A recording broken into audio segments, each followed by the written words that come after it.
Essa mulher não quer ser identificada. Vamos chamá-la de Bruna. Ela é adestradora. Hoje mora fora do país e revela que teve uma adolescência difícil. Sofria violência moral, mas não fazia ideia o quanto estava adoecendo com a situação. Na verdade, tem vários setores da minha vida onde eu sofri violência psicológica. Começou já dentro de casa, né? Por convivência com o meu padrasto, tá? Meu padrasto é usuário de droga, ex-padrasto no caso, né?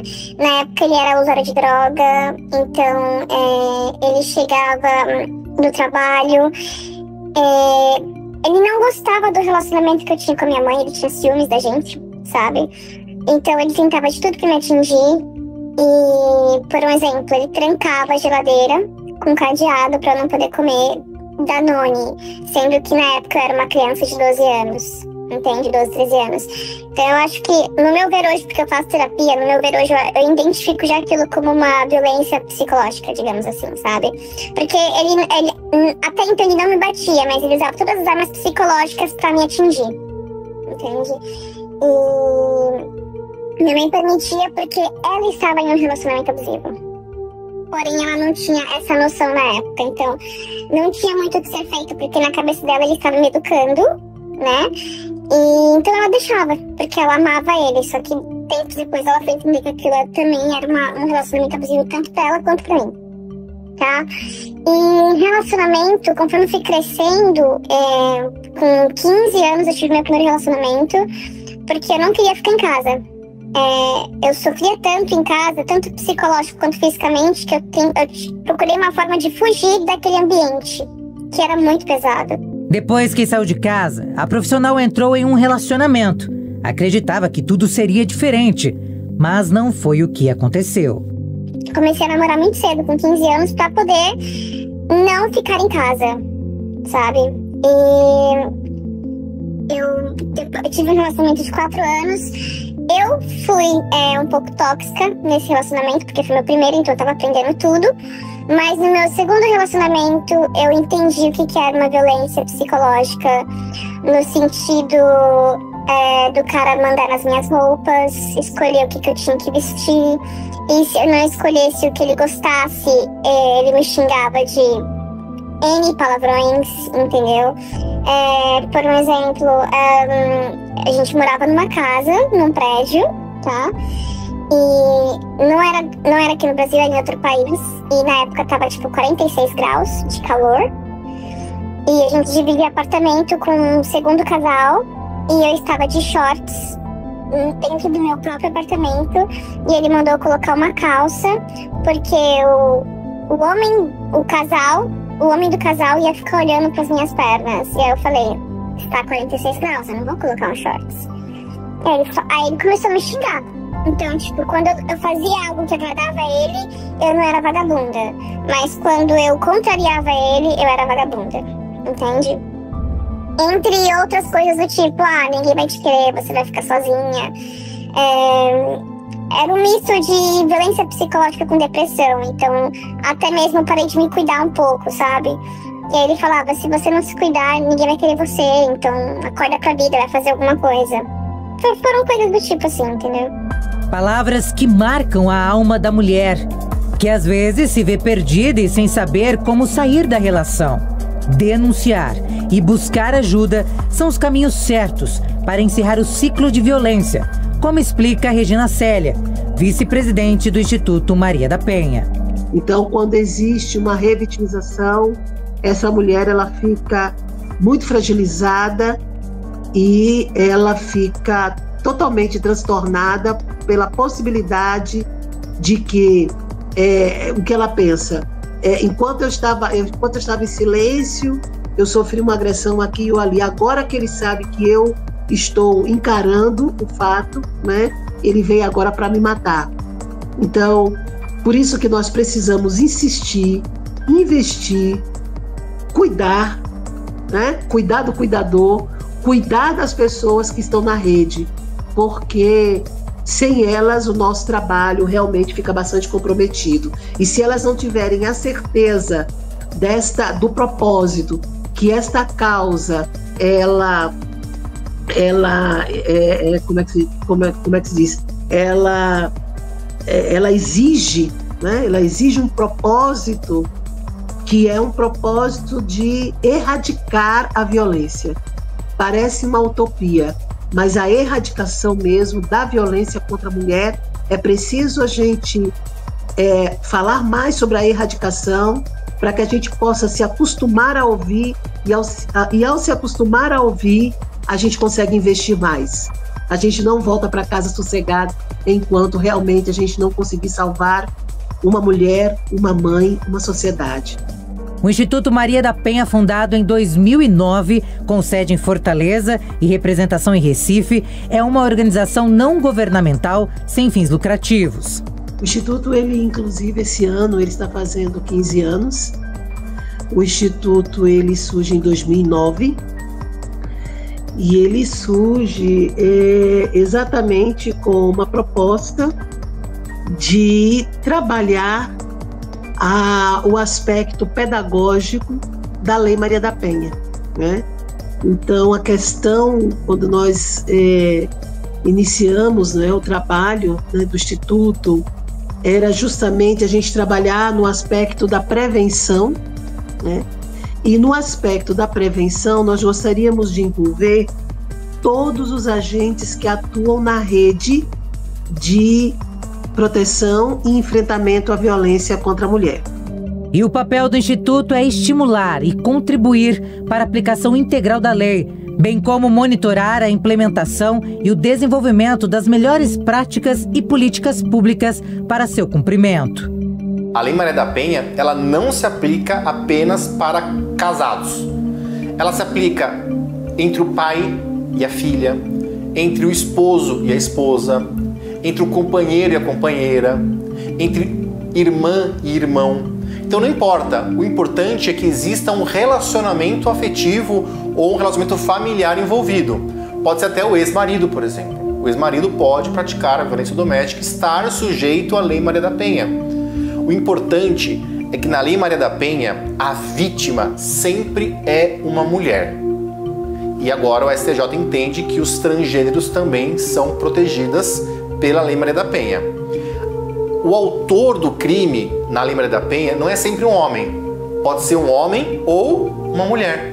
Então nós temos casos de aplicação da Lei Maria da Penha contra uma mãe, por exemplo, que causa algum tipo de violência psicológica na própria filha. Então veja que a vítima é sempre uma mulher, mas o autor do crime pode ser homem ou mulher. Bruna sofreu com o comportamento do ex-padrasto e conta que, infelizmente, acabou carregando na essência a forma cruel que era tratada. O primeiro insight que eu tive foi: não faça com os outros o que você não quer que façam com você. Então, vamos supor, eu comecei a namorar com 15, quando eu tava com os meus 21, digamos assim, eu entrei firme e forte na terapia. E aí, a minha terapeuta começou a ser meu terapeuta, né? Era outra pessoa. Ele me explicou o que era um relacionamento abusivo e a violência psicológica. E ele me explicou as formas como a gente podia fazer aquilo. E aí, eu enxerguei. Quando ele falou, verbalizou em voz alta, eu me vi naquela situação e eu falei: eu não quero ser essa pessoa. Então, tipo assim, por mais que você tá numa relação, você vê algo, você tem ciúmes, eu tento ao máximo pensar: por quê? Por que eu vou fazer isso com aquela pessoa? Por que eu vou maltratar aquela pessoa, sendo que ela é livre? Ela tem o livre-arbítrio de fazer o que ela quiser. E ela continua me respeitando. Mas acho que se não fosse a terapia pra me tirar desse limbo de ser tóxica e abusiva mesmo, eu jamais ia conseguir entender o lado do próximo, entendeu? Tanto que quando eu entro numa relação agora, eu tento ao máximo de que essa pessoa ser livre. Eu acho saudável ela sair com os amigos, seja mulher ou homem, não importa o gênero, isso é o de menos. Eu acho que é extremamente necessário o seu parceiro ou a sua parceira sair e ser feliz com os amigos também, com a família, fazer coisas diferentes de você, sabe? E aí eu fui aprendendo a deixar os meus relacionamentos com o tempo mais leve, mas até pouco tempo, até 6 meses, eu estava num relacionamento abusivo. e sofri violência psicológica bem pesada. Quando a gente acaba tendo uma infância que tornou, né, a gente mais vulnerável e mais inseguro, não enalteceu as nossas qualidades e ajudou a construir a nossa segurança, a nossa autoestima, né, o que acaba acontecendo muitas vezes é que a gente permite que o outro fale pra gente quem a gente é.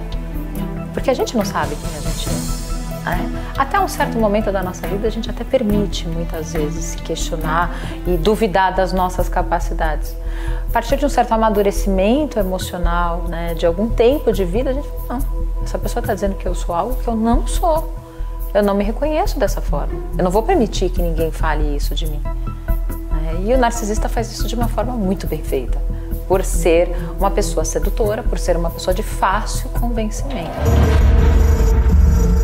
A jovem, depois de buscar socorro na terapia, descobriu o quanto a violência moral é perigosa e deixa traumas. Ela achou que não passaria mais por isso, mas a vida pregou uma peça.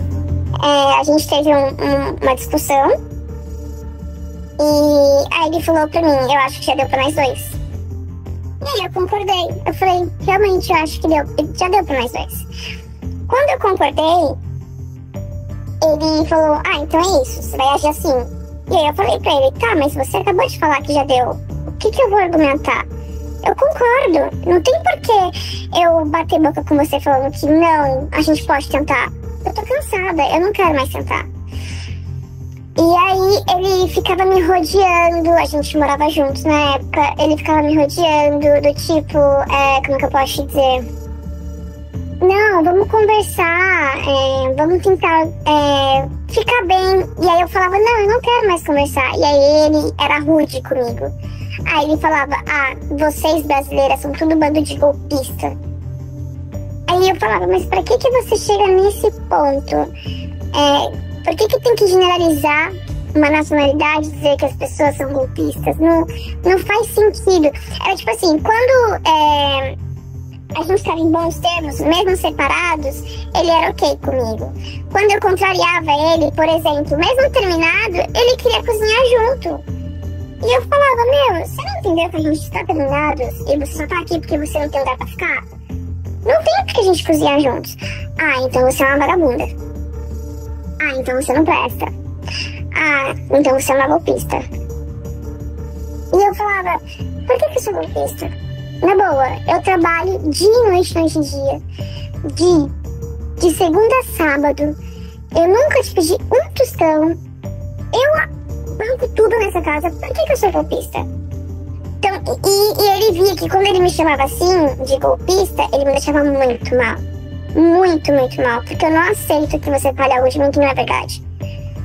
Então, era assim, eu acordava de manhã, eu ia pro trabalho feliz da vida, porque eu ia ter que voltar pra casa e ver a cara dele. A cada dia, a relação estava mais sufocante. Eu trabalho com cachorro, né? Então, vira e mexe, os meus clientes pedem pra eu ficar na casa deles, cuidando dos cães, enquanto eles vão viajar. Então, quando isso acontecia, eu tinha pulos de felicidade, porque eu não precisava voltar pra casa e ficar nesse ambiente que era muito tóxico, sabe? E qualquer respiradinha diferente que eu dava, ele vinha me encher o saco. Sabe? Tipo, se eu tava no quarto vendo um seriado e eu ria, ele aparecia no quarto. Por que você tá rindo? Aí eu tinha que justificar. Tô vendo um seriado, não posso rir? Você tá tirando uma com a minha cara, você tá sendo irônica, sarcástica. Sendo que eu tava no quarto e ele na sala, tipo... Era esse ciclo, de noite, noite e dia, durante quase 2 meses, até ele sair de casa. Às vezes a gente pode encontrar uma característica muito dominadora, muito insegura, muito grosseiro em algumas situações. E às vezes a gente pode encontrar também perfis muito narcísicos, tá? Que hoje é muito falado, né? Esses traços narcísicos das pessoas, você pode proliferar bastante na internet, e até tem até muita gente banalizando o que é o narcisismo, né? Porque todos têm traços narcísicos naturalmente, mas uns têm isso muito mais acentuado. E as pessoas que têm, por exemplo, um narcisismo muito acentuado, elas não são necessariamente violentas, tá? Elas não falam com agressividade. mas elas podem manipular a situação, como, por exemplo, fazendo gaslighting, que é algo que deixa o outro muito inseguro e até mesmo se achando louco. Tá? Então, existem outras formas de abuso psicológico que não são tão diretas ou tão claras. Tá? Então, tem diversos perfis. O importante é a pessoa ler, né, quem está ali do outro lado, entender o que aquilo te faz mal, né? Que segurança que aquilo passa, se aquilo está te fazendo mais bem ou mal, se você está o tempo todo achando que você está errada. Outras pessoas muitas vezes já comentam com você: olha, essa relação não é muito boa, eu te vejo sempre triste, parece que ele está sempre abusando de ti. Então tem outros parâmetros que começam a mostrar para a pessoa que está sendo abusada que talvez aquilo esteja estranho, que talvez aquilo não esteja tão bom, e muitas vezes a pessoa se auto-engana, né, muitas vezes, né, porque existe ali uma manipulação, como se a pessoa estivesse errada de pensar aquilo, né? Quem já passou por pessoas que são muito narcisistas entendem a destruição que elas fazem. A adestradora conseguiu se livrar da violência, mas na bagagem ela traz consequências. Eu acho que medo de se relacionar com as pessoas novamente e se machucar novamente, sabe? E quando a gente se envolve com uma pessoa nova, a gente aceita tudo, porque a gente tem medo de ficar sozinha. É uma linha muito tênue entre aprender a confiar novamente e aceitar tudo para não ficar sozinha. E esse aceitar tudo que te leva novamente para um ciclo vicioso da violência psicológica. Porque eu sofri muita dependência emocional, estando num relacionamento horrível. Porque eu não queria ficar sozinha. Demorou muito para eu entender que eu fico muito bem sozinha. Demorou muito para entender que existe vida após término. Que realmente machuca, sim, dói, sim, mas quando você entende que aquilo era um fundo do poço, e que ficar sozinha é muito melhor do que estar sofrendo tudo aquilo dentro de casa, você acorda pra vida. Eu demorei pelo menos 10 anos para ter esse clique. Demora muito. E eu demorei 10 anos para ter esse clique fazendo terapia. Eu não imagino para pessoas que não têm acessibilidade à terapia, não pode pagar um terapeuta, como é que poderia estar fazendo isso? É muito complicado. Regina fala que mesmo com a lei Maria da Penha, ainda existem alguns entraves quando a mulher resolve gritar por ajuda. A gente observa que a evidência da violência física ainda é um mote para que, por exemplo, na delegacia, quando a mulher chega para falar sobre a violência psicológica, um agente pergunta assim, ela faz todo o relato, ela traz a narrativa, né, a narrativa de todo o processo de tortura mesmo, que ela sofre, mas no fim ela ouve a seguinte pergunta: mas a senhora tem alguma lesão? Lembra de algum dia que ele a lesionou, deixou uma marca no braço, ou no seu olho, ou num dente, ou num dedo quebrado, para que a gente possa registrar aqui? E tem testemunha? Colocando claro de que fica mais difícil você buscar justiça por essa via. E aí vai havendo um momento de pacificação da desinformação, do erro. Por quê? E aí eu volto. A desinformação e a falta de uma formação continuada para os agentes, né, com relação à gravidade, ao dano, a gravidade, ao dano, a profundidade corrosiva provocada pela violência psicológica e violência moral. São vários fatores, mas eu diria que o principal fator está na pecinha que está atrás da lei, que são os operadores da lei. Então, juízes, promotores, delegados, policiais, advogados. Toda essa engrenagem, ela funciona com base nesses personagens. E, de fato, como eu disse, em muitos casos, as declarações da vítima de violência psicológica, elas não são levadas muito em conta. parece que muitas vezes o judiciário entende que é um crime menor, que não é um crime tão importante, e é um crime grave, é um crime que tem uma pena mais alta.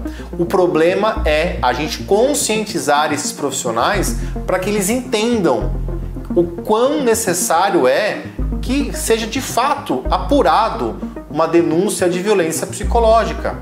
Porque o que a gente tem hoje é realmente uma expressão que eu gosto de usar, que é uma corda frouxa para apurar esse tipo de crime. A gente precisa de pessoas vocacionadas. Então, juízes, juízas que gostam de atuar na vara da violência doméstica. Promotoras, promotores, delegados, delegadas que gostam. E o que a gente vê é que em muitos casos hoje nós temos pessoas em posição de autoridade com relação a esse tipo de crime que não gostam de atuar com esse tipo de processo, que não gostam de mulher, assim, não no sentido sexual, não gostam das alegações, de tratar os problemas que elas têm, as dificuldades. Então a gente sente realmente há um ódio de muitos desses agentes com relação ao problema violência contra a mulher. Bruna não denunciou o ex-namorado, mas teve forças para escapar do pesadelo que vivia. Olha, o que eu posso falar é... Eu sei que é muito difícil, eu já sofri dependência emocional muito pesada, muito de não me imaginar sem aquela pessoa, de minha vida não ter sentido, mas eu te garanto com todas as letras que sua vida tem muito mais sentido sozinha, se conhecendo sozinha e se colocando num patamar muito alto, porque a pessoa que passa por isso, ela merece coisas boas na vida. Ela não merece ficar nesse relacionamento abusivo. Esse relacionamento, morrer de amor, ninguém morre. Ninguém morre de amor, entende? Vai doer. E outra coisa, é necessário passar por esse luto emocional. Porque se você não sentir a dor do luto, você vai entrar em outro relacionamento que você vai aceitar muito pouquíssimo, porque pra você aquele pouco já é demais. E aí você vai entrar em outro ciclo vicioso de um relacionamento abusivo que vai sofrer. Não tô generalizando, mas pode sim sofrer violência psicológica. Então assim, quando você vê que você não tá feliz, que aquela pessoa tá mandando em você, ou até mesmo na expressão comendo pelas beiradas, porque é assim que começa, dá um basta. Ah, eu não tenho forças, você tem sim. Porque se você não terminar naquele momento que você não tem forças, você pode ter certeza que no futuro você vai acabar do mesmo jeito. Uma hora ou outra você vai acabar. Então é melhor você salvar tempo e ir viver tua vida feliz do que você prolongar, perder uns belos anos da sua vida, se acabar naquele relacionamento e perceber lá na frente que não valeu, que não era pra ser. É tipo, você pode evitar a fadiga, literalmente, entende? Mas morrer de amor, ninguém morre. Muitas não têm a mesma coragem que Bruna. A maioria teme tentar sair do relacionamento. Um estudo aponta aumento de 19% da violência não letal contra mulheres no Brasil nos últimos 5 anos. O levantamento foi feito pelo Instituto Igarapé, que retrata a dura realidade das vítimas brasileiras. O que a gente observou no estudo é que a violência psicológica ela tem crescido bastante nos últimos anos. Analisando os últimos 5 anos, o crescimento foi de 23% e analisando os últimos 10 é um crescimento acima de 80%. Isso pode significar duas coisas. Primeiro, a gente reconhece mais a violência e notifica mais, ou realmente está tendo um aumento. Talvez é uma mistura desses dois elementos. E por que é importante a gente olhar para a violência psicológica? A violência psicológica é aquela na qual a mulher é submetida a situações de ameaça, de humilhação, de insultos, uma vigilância constante que acaba abalando a sua estrutura emocional e essa condição de viver na sociedade. E ela tem uma dimensão, um impacto em muitas dimensões da vida da mulher. Portanto, observar os diferentes tipos de violência, principalmente para essas violências não letais, que muitas vezes podem se somar e chegar numa situação de violência letal, ele é muito importante. Não só a gente diagnosticar, entender o fenômeno, mas trabalhar com políticas que possam reverter essa situação. Segundo Melina Rizzo, a violência psicológica, que aumentou 23,2%, apresenta um componente importante para as políticas de proteção à mulher. O Instituto Igarapé é um Think and Do Tank e a nossa missão é olhar para como podemos resolver os grandes problemas que hoje têm atingido a sociedade. E um deles é a questão da segurança pública e a questão da violência. Sendo uma organização que é liderada por mulheres, a gente não poderia deixar de olhar para essa questão que é tão profunda e atinge a sociedade, não só brasileira, como muitas outras sociedades, como a gente tem visto. A gente vem mapeando esses tipos de violência contra a mulher já desde 2019 e a gente tem um portal que chama EVA. Você pode acessar eva.igarapé.org.br, onde você encontra todos os tipos de violência contra a mulher, tanto aqueles reportados no sistema de saúde quanto aqueles reportados no sistema de segurança pública. E por que é importante a gente olhar para essa questão? Porque é um tipo de violência que ele está no seio da sociedade, muitas vezes invisível, promovendo impactos muito profundos dentro da sociedade, seja numa expectativa de gênero, de papéis, onde o papel que se espera da mulher na sociedade, mas também expondo muitas vezes uma situação de violência intrafamiliar que vai ter consequências depois no cenário de violência que a gente vê como um todo. Portanto, entender claramente o que tem acontecido para poder pensar soluções que podem dar conta desse problema, é isso que o Instituto Igarapé vem produzindo. A intenção do Instituto com as pesquisas é unir forças com o terceiro setor e o poder público para a elaboração de políticas públicas para a construção de uma sociedade mais segura e justa para todas as mulheres. Quando a gente fala de violência no debate público, muitas vezes a gente olha para a questão da letalidade dos homicídios, no qual os homens, principalmente jovens, negros, são as principais vítimas. Mas quando a gente olha para todos os outros tipos de violência, a mulher disparadamente é a principal vítima. E aqui a gente está falando de outros tipos de violência, como violências não letais, que envolvem violência psicológica, violência patrimonial e violência sexual, que esteve tanto na pauta de discussão dessa semana. Então, olhar para essa questão, muitas vezes uma violência invisível, que não vem ao debate público, que a gente observa a subnotificação, é muito importante para a gente entender melhor esse fenômeno e poder criar políticas públicas que atuem não só no tratamento desse tipo de violência, mas principalmente no processo de prevenção. O silêncio ainda é grande. Ficar calada é a forma que a vítima encontra para evitar o pior. Voltar a viver, para muitas, não é opção. Mas a coragem e as leis precisam ser mais fortes para minimizar a triste realidade da violência doméstica no Brasil. Estamos muito à frente no que se refere ao combate à violência doméstica, inclusive se a gente considerar países desenvolvidos. Nós, claro, temos um desafio gigantesco pela frente. Isso acontece não só nessa área, mas em vários outros segmentos da justiça, que é de realmente movimentar essa máquina e conscientizar os operadores de que realmente aquela denúncia merece ser apurada. Então, o meu recado para essas mulheres que elas acham ou têm certeza que estão sendo vítimas de violência, que elas procurem ajuda, que elas procurem auxílio de profissionais da saúde, psicólogos, psiquiatras, de um bom advogado, da polícia, para que então as denúncias sejam dadas seguimento para elas, que elas sejam realmente alvo de investigação. Porque muito se fala sobre falsas denúncias de violência doméstica. Elas existem? Existem. Óbvio que existem, assim como existem falsas denúncias de todos os crimes possíveis e imaginários.